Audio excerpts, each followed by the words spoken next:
કાર્યક્રમના મહત્વના સમાચારની શરૂઆત કરીએ તો આણંદ જિલ્લાના બોરસદ ખાતે આજે યોજાયેલા કાર્યક્રમમાં કોંગ્રેસના આગેવાન કાર્યકરો સહિત 3072 જેટલા કાર્યકરો કોંગ્રેસ સાથે છેડો છોડી ભાજપમાં જોડાતા ભાજપના પ્રદેશ અધ્યક્ષ સી.આર. પાટીલે કેસરીયો ખેસ પહેરાવી ભાજપમાં તમામનું સ્વાગત કર્યું હતું। બોરસદ ખાતે કોંગ્રેસના કાર્યકરોને ભાજપમાં પ્રવેશ આપતા સી.આર. પાટીલે કહ્યું હતું કે આ વિસ્તારના કોંગ્રેસના એક મુખ્યમંત્રીએ જ્ઞાતિ વાઇઝ રાજકારણ રમી ખામ થિયરી લાવી જ્ઞાતિઓ વચ્ચે ભાગલા પડવાનું કામ કર્યું હતું અને તેમને થોડા સમયમાં મુખ્યમંત્રી પદેથી રાજીનામું આપવું પડ્યું હતું। આ વિસ્તાર કોંગ્રેસનો ગઢ હોવા છતાં પણ આ વિસ્તારમાં વિકાસના કામો થતા ન હતા અને ત્યારે કોંગ્રેસના કાર્યકરોએ કોંગ્રેસ છોડી ભાજપમાં જોડાવાનો યોગ્ય નિર્ણય લીધો છે અને હું તેમનું ભાજપમાં સ્વાગત કરું છું। કોંગ્રેસમાંથી આવેલા કાર્યકરોને કહ્યું કે તમે દૂધમાં સાકરની જેમ ભળી જશો। ભાજપમાં તમને માન ના મળે, તમારી સાથે યોગ્ય વર્તન ના થાય તો તમે સીધો મને ફોન કરજો, તમારું માન અને સ્વમાન બંને જળવાશે। બોરસદ તાલુકાના સરપંચો, પૂર્વ સરપંચો, તાલુકા અને જિલ્લા પંચાયતના પૂર્વ સભ્યો, દૂધ મંડળીઓના હોદ્દેદારો સહિત 3072 કર્મચારીઓ, કાર્યકરો કોંગ્રેસના સાથે છેડો ફાડી ભાજપમાં જોડાતા સી.આર. પાટીલે સૌ કોઈને કેસરીઓ પહેરાવી અને સ્વાગત કર્યું હતું। હું એટલું કહીશ કે જે કામ કરે છે ખરેખર ખૂબ સારું કામ કરે છે, લોકોના દિલમાં વસેલા છે અને લોકો માટે સમર્પિત હોય એવો વ્યક્તિ જ્યારે કામ કરે છે ત્યારે એના પરિણામ આવતા હોય છે। સરકારની અનેક યોજનાઓ એ લોકો સુધી પહોંચે એના માટે સફળતાપૂર્વકના પ્રયત્ન એમણે કર્યા છે। એના માટે પણ એમને ખૂબ ખૂબ હું અભિનંદન આપું છું અને આપ સૌને પણ મારી વિનંતી છે કે આપ જ્યારે આવ્યા છો ત્યારે દૂધમાં સાકરની જેમ ભળી જજો। અમારી જવાબદારી છે તમને સ્વીકારવાની, તમારા ટેલેન્ટનો ઉપયોગ કરવાની જવાબદારી અમારી છે। તમને યોગ્ય જગ્યાએ તમારી તાકાતનો ઉપયોગ કરો એ અમારી જવાબદારી છે। જરાય નિરાશ નહીં થતા, તમારી સાથે કોઈ પણ જો અણછાતું વર્તન કરે સીધો મને ફોન કરજો, મારી જવાબદારી છે। કોઈ તમારી સાથે કોઈ ખરાબ વર્તન ના કરે, તમને અધિકાર મળે એ પણ અમારી જવાબદારી છે। અમે સંયુક્ત રીતે ભેગા થઈને આ નિર્ણય કર્યો છે તમને સ્વાગત કરવાનો અને જેનું સ્વાગત કરતા હોય એને સ્વાગત કરીને એની સાથે રહેવાનું એ તો આપણી સંસ્કૃતિ છે।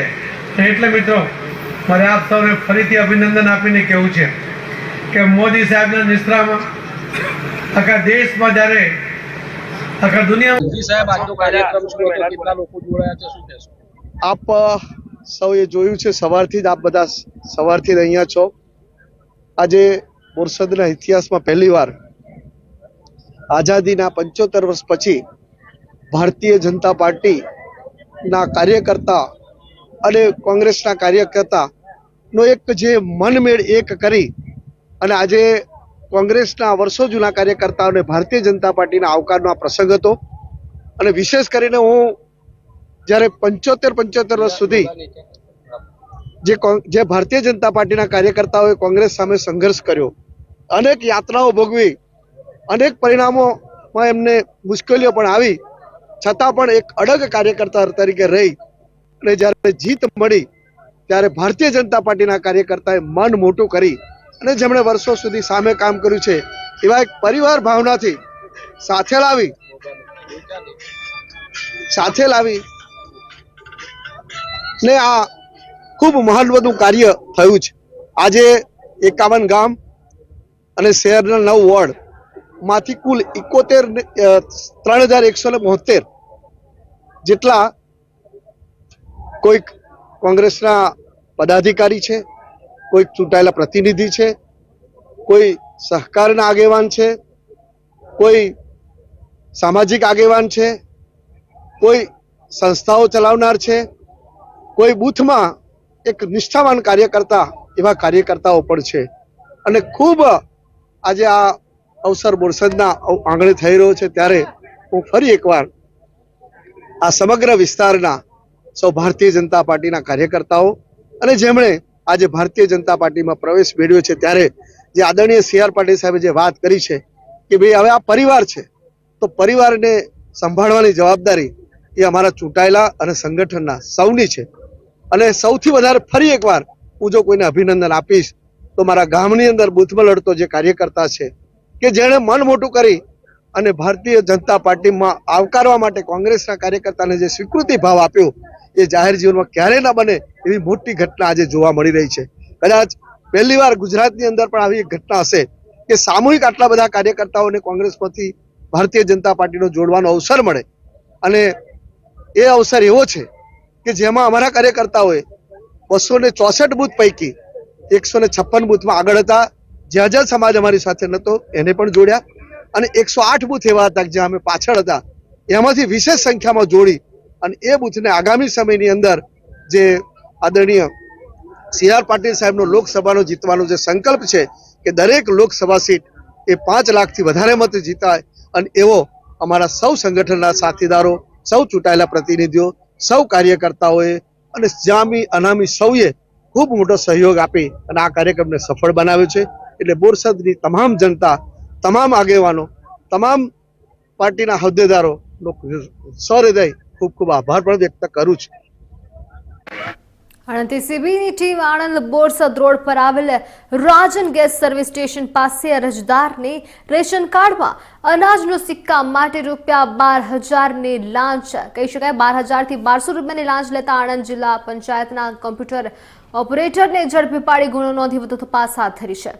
આણંદ શહેરના એક અરજદાર રેશન કાર્ડ અનાજ લેવા માટે સિક્કો મરાવવા હતો અને આવતો હતો, ને જેના આણંદ જિલ્લા પંચાયત બાંધકામ શાખામાં કરાર આધારિત કોમ્પ્યુટર ઓપરેટર તરીકે ઓપરેટર છે અને તેની ફરજ બજાવતા નિલેશભાઈ ભીખાભાઈ ઠાકોરને ઓળખતા હોવાથી તેમને મળીને રેશન કાર્ડમાં અનાજનો સિક્કો મારવો છે તેવી વાત કરી હતી, અને જેથી નિલેશ અરજદારનું મોબાઈલ ફોન પર સંપર્ક કરી અને રેશન કાર્ડમાં સિક્કો કરાવી આપવા બાબતે સાહેબ સાથે વાત કરો અને તમે કોઈ કોન્ફરન્સ કોલ કરાવી નિલેશ પરમાર સાથે રેશન કાર્ડ અંગેની વાતચીત કરવા, પણ ખાસ નિલેશ પરમાર પોતે પુરવઠા શાખાના કર્મચારી હોય તે રીતે વાત કરી અરજદાર પાસે રેશન કાર્ડમાં સિક્કો કરાવવા માટે એપ્રૂવ કરવા માટે ₹1200ની લાંચ માંગણી કરી હતી, અને ત્યારે નિલેશ ઠાકોરે અરજદાર પાસેથી ₹1200ની રકમ માંગી હતી.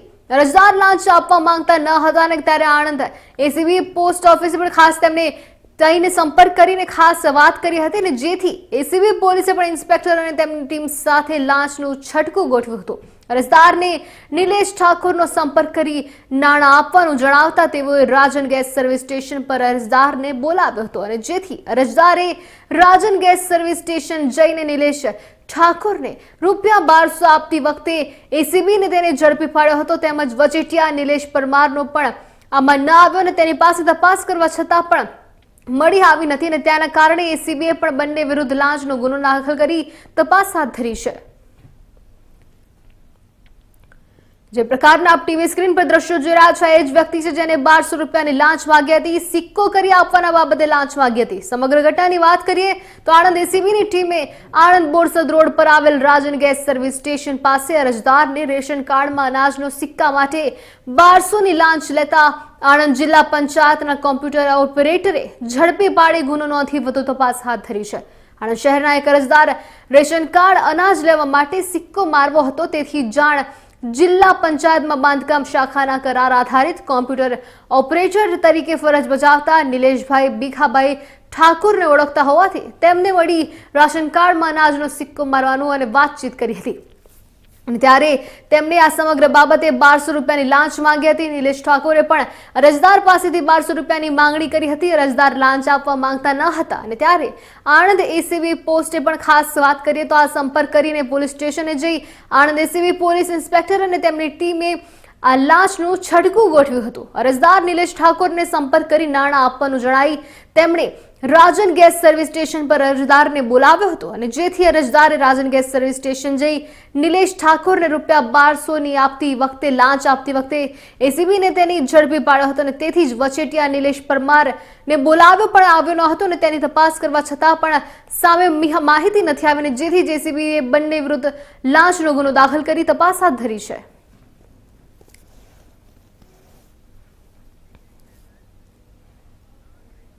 જૂનાગઢમાં સસ્પેન્ડેડ સીપીઆઈ તરલ ભટ્ટના 4 દિવસના રિમાન્ડ કોર્ટ દ્વારા મંજૂર કરાયા હતા, અને જે અંતર્ગત આગામી 7 તારીખે રિમાન્ડ પૂરા થશે. ત્યારે આજે જૂનાગઢમાં તરલ ભટ્ટને બીસી ઠક્કર કોર્ટમાં રજૂ કરવામાં આવ્યો હતો. સરકારી વકીલ નીરવ પુરોહિત અને બચાવ પક્ષના વકીલ જયદેવ જોશી દ્વારા 45 મિનિટ રજૂઆત કરાઈ હતી, જેમાં સરકારી વકીલ દ્વારા જુદા જુદા 11 મુદ્દાને લઈ 14 દિવસના રિમાન્ડની માંગણી કરવામાં આવી હતી. બચાવ પક્ષના વકીલ દ્વારા ફરિયાદ અંતર્ગત સીધી રીતે તરલ ભટ્ટની કોઈ ભૂમિકા ન હોવાનું જાણવા મળ્યું હતું અને ત્યારે તરલ ભટ્ટ દ્વારા પણ પોલીસ મેન્યુઅલ મુજબ તેને મળેલી માહિતી સ્પેશિયલ ઓપરેશન ગ્રુપને આપવામાં આવી હતી. ફરિયાદીએ પોતાની ફરિયાદમાં તરલ ભટ્ટનું નામ આપ્યું જ નથી. 2024 ના રોજ જુનાગઢ બી ડિવિઝન પોલીસ સ્ટેશનમાં રીડર પીઆઈ એસએન ગોયલ દ્વારા એક ફરિયાદ આપવામાં આવેલી, જે ફરિયાદ એન્ટી કરપ્શનની સેક્શન સિવાયની આઈપીસીની વિવિધ સેક્શનો અંતર્ગતની આપવામાં આવેલી. તે અન્વયે એફઆઈઆરમાં કુલ 3 આરોપીઓના નામ હતા. પહેલું નામ એમાં એમ ગોયલ એસઓજી પીઆઈનું હતું, બીજા નંબરના આરોપી તરલ ભટ્ટ સીપીઆઈ માણાવદર હતા અને ત્રીજા નંબરમાં એએસઆઈ દીપક જાનીનું નામ એમાં પ્રસિદ્ધ કરવામાં આવેલું, એફઆઈઆરમાં નોંધ કરવામાં આવેલી. એ પૈકીના તરલ ભટ્ટ નામના સીપીઆઈ એ જુનાગઢની કોર્ટમાં 75/2024 એન્ટિસિપેટરી બેલ કરેલી, જે એન્ટિસિપેટરી બેલ ન્યાયિક વિચારાધીન હતી, જેની તારીખ મુદત તારીખ એટીએસે માગી હતી, એટલે 6 તારીખ એમાં આપવામાં આવી હતી, 6 ફેબ્રુઆરી. પણ પછી તેને પકડી લેવામાં આવેલા, એટલે આજ રોજ એને 14 દિવસના રિમાન્ડ માટે ગુજરાત એટીએસે જુનાગઢની કોર્ટમાં કુલ 13 મુદ્દાઓના આધારે એને રજૂ કરેલા, જે 13 મુદ્દાઓ કોર્ટે કન્સિડર કરી અને તારીખ 7/2/2024 બપોરના 4 વાગ્યા સુધીના એના રિમાન્ડ ગ્રાન્ટ કર્યા છે. એટલે ઉલ્લેખનીય એવું છે કે તે જુનાગઢમાં આવ્યા બાદ એસઓજીનો સંપર્ક કરી અને ઘણા બધા એકાઉન્ટો ફ્રીઝ થઈ ગયા એવો આક્ષેપ છે ફરિયાદમાં. એનું તલસ્પર્શી ઇન્વેસ્ટિગેશન એફઆઈઆર લોન્ચ થતાની સાથે જ ગવર્મેન્ટે એટીએસ એન્ટી ટેરરિસ્ટને સોંપવામાં આવેલું છે અને એનું આગળ પણ ઇન્વેસ્ટિગેશન થઈ રહ્યું છે. આજે જુનાગઢ ખાતે એક એવા કેસની અંદર પીઆઈ શ્રી તરલ ભટ્ટને રજૂ કરવામાં આવેલા હતા અને રજૂ કરવાની સાથે એટીએસ દ્વારા જે તપાસ ચાલુ છે તેની અંદર 14 દિવસના રિમાન્ડની માંગણી કરવામાં આવી. રિમાન્ડની માંગણીમાં એકમાત્ર મુદ્દા એ પ્રકારના હતા કે અન્ય ગુનો આવી રીતે અન્ય ગુનામાં સંકળાયેલા, પરંતુ આ જે આખી મેટર હતી, આ એફઆઈઆર છે જે જુનાગઢ એસઓજી ઉપર બી ડિવિઝન પોલીસ સ્ટેશનમાં દાખલ કરવામાં આવેલી છે, તેના કોઈ લાંબા મુદ્દા ન હતા. તેના એકમાત્ર કારણોસર નામદાર એડિશનલ ડિસ્ટ્રિક્ટ એન્ડ સેશન જજ સાહેબ શ્રીએ 14 દિવસના રિમાન્ડની જે માંગણી કરેલી હતી તેમાં માત્ર ને માત્ર 4 દિવસના રિમાન્ડ એટલે કે પૂછપરછ માટે 4 દિવસ એટીએસને તરુણભાઈ ભટ્ટને સોંપેલ છે. તો તે બદલ અમને ન્યાયતંત્ર ઉપર વિશ્વાસ છે અને જુનાગઢ પોલીસ પર પણ વિશ્વાસ છે કે આગળની કાર્યવાહી જે પણ યોગ્ય અને સારી તપાસ થાય તેવું અમે ઈચ્છીએ છીએ. તરલ ભટ્ટ ઉપર જે આરોપ છે એ ભ્રષ્ટાચાર અને સાથે સાથે એમણે જે એક પેન ડ્રાઈવ બનાવી અને એસઓજી દ્વારા દેવામાં આવી છે કે કોઈ એકાઉન્ટ ફ્રીઝ કરવાનું, આવી હકીકત અમારા અસીલ દ્વારા કરવામાં આવેલી નથી. આમ છતાંય જ્યારે ઇન્વેસ્ટિગેશન સાચી હકીકતમાં સાચી દિશામાં જશે તો તરલ ભટ્ટ સાહેબ નિર્દોષ છે એવું 100% રેકોર્ડ ઉપર આવશે. કયા મુદ્દાઓને તમે ડિફેન્ડ કર્યા? ડિફેન્ડ મુદ્દાની અંદર જે 10 મુદ્દા આખા બનાવવામાં આવ્યા હતા 14 દિવસની રિમાન્ડની અંદર, એ મુદ્દાને ડિફેન્ડ એટલા માટે કરવામાં આવી કે જે મોબાઈલ રેકોર્ડિંગ છે કે મોબાઈલની અંદર જે વાતચીત કરવામાં આવી છે, આવા મોબાઈલો એમના રિકવર થઈ ગયા છે. માત્ર મોબાઈલ રિકવર કરવા સિવાય એમની પાસે કોઈ માહિતી રિકવર કરવાની બાકી રહેતી નથી. પરંતુ એટીએસ જ્યારે તપાસ કરતી હોય ત્યારે ન્યાયતંત્રને પણ એવું લાગવું જોઈએ અને ન્યાયતંત્રને પણ સાચી દિશામાં તપાસ જાય એ રીતનો હુકમ નામદાર એડિશનલ ડિસ્ટ્રિક્ટ એન્ડ સર્જન સાહેબે કરેલ છે. સુરતના ઉધનામાં ઇન્ડસ્ટ્રીયલ કગતમાં નવનિર્મિત બાંધકામના સ્લેબ ધરાશાયી થયાનો મામલો. ઇન્ડસ્ટ્રીયલ ખાતાનો સ્લેબ ધરાશાયી થતા કામ કરી રહેલા 4 જેટલા કામદારો નીચે પટકાયા હતા અને જેમાં ગંભીર રીતે ઈજાને પગલે એક કામદારનું મોત થયું હતું, જ્યારે અન્ય કામદારો સારવાર હેઠળ છે. સુરતના ઉધના વિસ્તારમાં આવેલ લક્ષ્મીનારાયણ ઇન્ડસ્ટ્રીઝમાં એક નવનિર્મિત બાંધકામ બંધાઈ રહ્યું હતું, જેમાં એક માળ તૈયાર થઈ ગયો હતો અને જ્યારે બીજો માળ બંધાઈ રહ્યો હતો તે દરમિયાન અચાનક જ સ્લેબ ધરાશાયી થઈ ગયો હતો। આ સ્લેબ ધરાશાયી થઈ જતા કામ કરી રહેલા 4 કામદારો નીચે પટકાયા હતા, જેમાં એક મહિલા સહિત 4ને ઈજા પહોંચી હતી, જેમાં 3ને ગંભીર રીતે ઈજાગ્રસ્ત હાલતમાં હોસ્પિટલ ખસેડવામાં આવ્યા હતા અને જેમાં એક વ્યક્તિનું હોસ્પિટલના બીછાને મોત થતા પરિવારમાં શોકનું મોજું ફરી વળ્યું હતું। આ સમગ્ર ઘટનાના સીસીટીવી સામે આવ્યા હતા, જેમાં સ્લેબની સાથે કામદારો પણ નીચે પટકાયા જોવા મળી રહ્યા છે। ત્યારે હાલ સમગ્ર મામલે પોલીસે ઈજાગ્રસ્તોને હોસ્પિટલમાં ખસેડી વધુ તપાસ શરૂ કરી છે। આજરોજ બપોરના સમય દરમિયાન ઉધનાના લક્ષ્મીનારાયણ ઇન્ડસ્ટ્રીયલ વિસ્તારમાં એક સ્લેબ પડવાની ઘટના બની હતી। આ ઘટનામાં હકીકત એ મુજબ છે કે લગભગ 3 વાગ્યાની આસપાસ એક ઇન્ડસ્ટ્રીયલ જે બાંધકામ થઈ રહ્યું હતું, જે ખાતાનું બાંધકામ હતું, એમાં 3જા અને 4થા માળનું બાંધકામમાં એક સ્લેબ ભરાયેલો હતો। આ સ્લેબ અચાનક તૂટી પડતા ત્યાં કામ કરતા મજૂરો ઉપરથી નીચે પટકાયા હતા અને એક મજૂર ત્યાં લટકી ગયેલી પરિસ્થિતિમાં આવી ગયેલ હતો। જે નીચે પટકાયેલા હતા એમાંથી એક વ્યક્તિ એનું મૃત્યુ થયું છે અને હાલ પોલીસે ફરિયાદ લેવાની તજવીજ ચાલુ કરેલ છે। આમાંથી એક વ્યક્તિ જે લટકી ગયેલ પરિસ્થિતિમાં હતો એને તત્કાલ જ ફાયર ડિપાર્ટમેન્ટે આવી અને બચાવી લીધેલ છે અને એને સારવાર માટે સિવિલ હોસ્પિટલમાં મોકલવામાં આવેલ છે। સર, વારંવાર જોવા મળે છે કે સુરત મહાનગરપાલિકા અને બિલ્ડરોની જે સાગવડ છે એને લઈને ક્યાંક તપાસ નથી કરવામાં આવતી ને આમને બાંધકામો જે હવે ઉભા થઈ ગયા છે, જેને લઈને ગરીબ મજૂરોના જીવ જઈ રહ્યા છે, તો શું એની પર કોઈ કાર્યવાહી ઇન્ડસ્ટ્રી પર કે કોઈ પર થશે ખરી? અત્યારે જે ઘટના બની છે, આજે ઘટનામાં અમે પહેલા તો ફરિયાદ લઈશું અને ફરિયાદના આધારે પછી જે ઇન્વેસ્ટિગેશન સ્ટાર્ટ કરીશું એમાં જે પણ વિગતો અમારી સામે આવશે એ મુજબ કાયદેસર કાર્યવાહી કરીશું। અમે બહાર કામ કરતા હતા, સજો પ્લાસ્ટર મારતા હતા, સજો પડ્યું ને તો ટેકા ભાગી ગયા। કેટલા જણા હતા તમે? કેટલા લોકો? અમે લોકો તો હતા પણ અમે 4 જણ પ્લાસ્ટર મારતા હતા બહાર। અને કઈ રીતનું કામ ચાલતું હતું ત્યાં? કામ પ્લાસ્ટર ચાલુ હતું ને કાલે ભરાઈ ગઈ તેને સજો ખોલે ને પછી અમે કેટલા વાગે ભરાઈ ગયા? 100 વાગે કરાવી ખોલે ને બપોર પછી અમે પ્લાસ્ટર મારતા હતા અંદર કરીને। કેટલા જણા હતા તમે? 4 જણા બહાર હતા, બધા કામ કરવા બધા હતા, અમે લગભગ 10-15 જેવા માણસ હતા પણ અમે બહાર 4 જણા હતા। કેટલા સમયથી તે કામ કરતા હતા? અમે કામ કરતા હતા 4-5 વર્ષ થઈ ગયા। અમને તો અમારા સમાજના જે ગ્રુપો ચાલે ગ્રુપો થકી હમણાં કલાક પહેલાં જ માહિતી મળી હતી કે કોઈક લેબર મજૂર વર્ગનું 4થા માળેથી કે આવું તક પડવાથી મોત થયું છે।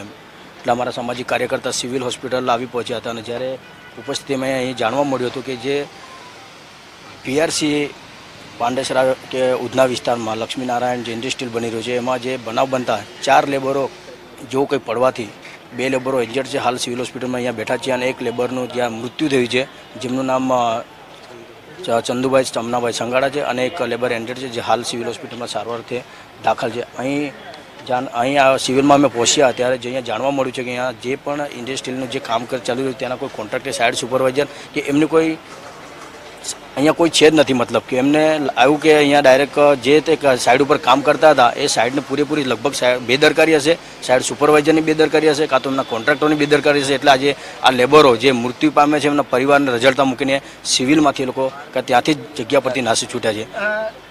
જે રીતે સ્લેબ ભરવામાં આવે છે એને કેટલા દાડા પછી ખોલવામાં આવે છે અને કેટલા દાડા પછી એ સ્લેબને ખોલ્યા? તો અમારી જાણ મુજબ તો એવું છે કે કોન્ટ્રાક્ટરને જ્યારે લેબરો જ્યારે આ સ્લેબ ભરે છે એના સ્લેબ ભરવાનો ઓછામાં ઓછા 15 કે 20 દિવસ હોય છે, એના પછી જે આ ટેકા છૂટવામાં આવે છે।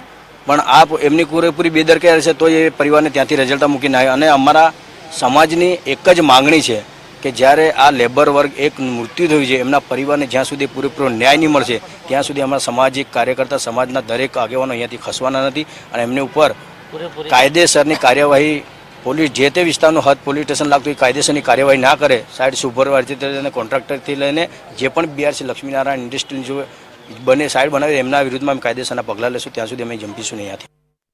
અમરેલીના ધારી તાલુકાના સૌથી મોટું ગામ ગીરના જંગલનું પ્રવેશદ્વાર એટલે દખલીણિયા ગામ અને ત્યારે દખલીણિયા ગામના પણ ખાસ ગામ જેની સાથે હળહળતો અન્યાય કરવામાં આવે છે। આ છે દલખાણીયાનું બસ સ્ટેશન.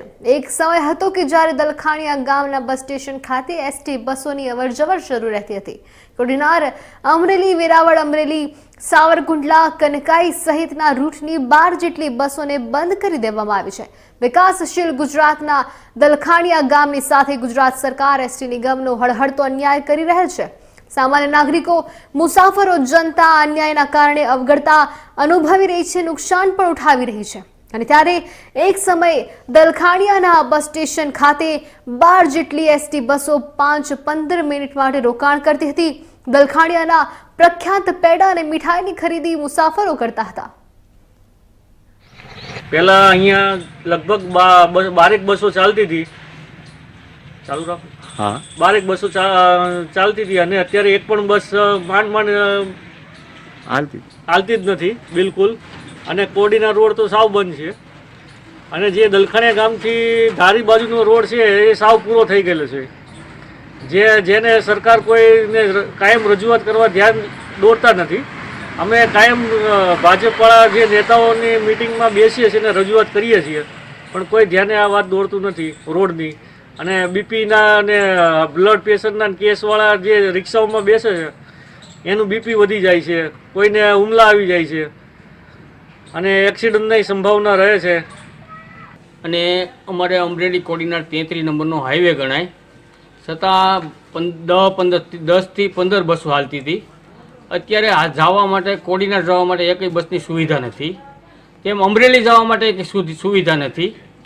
છતાં પણ અમારે અહીંયા આજુબાજુના ગામડાવાળા કે માલધારી લોકો એ હાલીને અહીંયા વેપાર અર્થે કાંઈ પણ વસ્તુ લેવી હોય તો એ હાલીને આવવું પડે છે એને, બરાબર. અને બીજા નંબરમાં એવું છે કે આ 33 નંબરનો હાઈવે છે, છતાં સરકારી સોપડે છે પણ કોઈ જાતની સુવિધા નથી.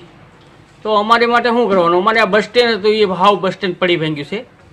તો બસ સ્ટેન્ડની અમારી સુવિધાની એક બસ સ્ટેન્ડની જરૂર છે ખાસ. અમને તાલુકામાંથી કે જિલ્લામાંથી બસ સ્ટેન્ડની સુવિધા મળતી નથી. એટલું મારું નમ્ર વિનંતી સાહેબ. તો તમે એસટી બસ ચાલુ કરવા માંગો છો? તો તમે અમને એસટી બસ અમારે ચાલુ કરવાની જરૂર છે ખાસ. કોડીનાર અમરેલી રૂટ? કોડીનાર અમરેલી સવારે 6 વાગે અમરેલીથી ઉપડતી અને સાંજે 4 વાગે પાછી મળતી અમને. તો એ બસની અમારે ખાસ જરૂર છે. અને બપોરે 3 વાગે અહીં કોડીનારથી ઉપડતી, એ સાંજે 5 વાગે અહીં આવતી, એની પણ જરૂર છે અમારે. તો અમારે અમરેલી કોડીનારની બસોની ખાસ જરૂર છે. જૂનાગઢ ખાતે 16મી અખિલ ભારતીય ગિરનાર આરોહણ અવરોહણ સ્પર્ધા યોજાઈ હતી. દેશમાંથી ઉમટેલા સ્પર્ધકોએ ફૂલ ગુલાબી ઠંડીમાં ગરવા ગિરનારની આંબવા દોટ મૂકી હતી. જૂનાગઢના મેયર ગીતાબેન અને એમએલએ સંજય કોરડિયાએ ફ્લેગ ઓફ કરી સ્પર્ધાનો શુભારંભ કરાવ્યો હતો. સ્પર્ધામાં હરિયાણા, રાજસ્થાન, બિહાર, ઉત્તર પ્રદેશ સહિતના રાજ્યોમાંથી આવેલા સ્પર્ધકોએ ઉત્સાહભેર ભાગ લીધો હતો. ગિરનાર આરોહણ સ્પર્ધાની આજની આ નેશનલ સ્પર્ધા, અને આ સ્પર્ધાની અંદર જે ઇનામની રાશિ હતી એમની 50,000 થી 1 લાખ ગત વર્ષે આદરણીય મુખ્યમંત્રી શ્રી ભૂપેન્દ્રભાઈ પટેલ અને આ વિભાગના મંત્રી શ્રી આદરણીય શ્રી હર્ષભાઈ સંઘવીને રજૂઆત કરતા આ રાશિને ડબલ કરવામાં આવી છે. અને આ ઇન્ટરનેશનલ કક્ષાની આ સ્પર્ધાને વધારે આગળ વધે અને આ સ્પર્ધાની અંદરથી હજી પણ આ ખેલાડીઓની અંદર નવું કંઈક એમને મહત્વ મળે, એમને કંઈક ફાયદો થાય, એમના માટેના પણ પ્રયત્નો રહેશે. અને જે સ્પર્ધકોએ ભાગ લીધો છે એમને ખૂબ ખૂબ ધન્યવાદ આપું છું, શુભેચ્છા પાઠવું છું. અને ભગવાન ગિરનારી મહારાજ દત્તની ભૂમિ અને મા અંબાજી એમને શક્તિ આપે એવી શુભેચ્છાઓ. સર્ટિફિકેટના હર વર્ષે વાતો થાય છે કે સર્ટિફિકેટની કોઈ વેલ્યુ નથી. સ્પર્ધકો છે પોતાના જીવ સાથોસાથની ખેલ ખેલે. કોઈ પણ વસ્તુની શરૂઆત થતી હોય છે તો એમની શરૂઆત હોય છે. આપણે ઇનામની વાત હતી, એમની અંદર 50 લાખ કરાવ્યા. આવનાર દિવસોની અંદર જે પણ સ્પર્ધકો ભાગ રહ્યા છે, જે મહેનત કરી રહ્યા છે, એમનું મહત્વ વધે એવા પ્રયત્નો તમામ કરવામાં આવશે.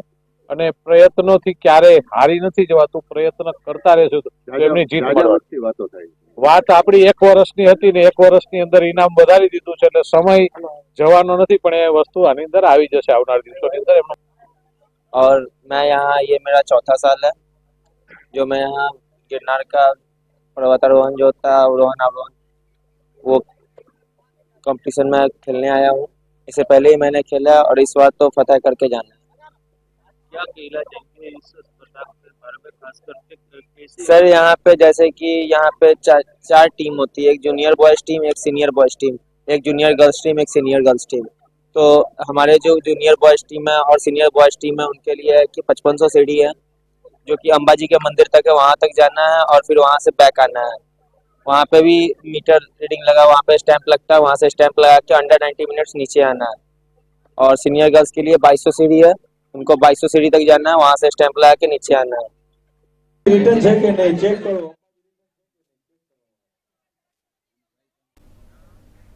તો આપણો ગુજરાત કાર્યક્રમના મહત્વના સમાચારમાં હાલ બસ આટલું.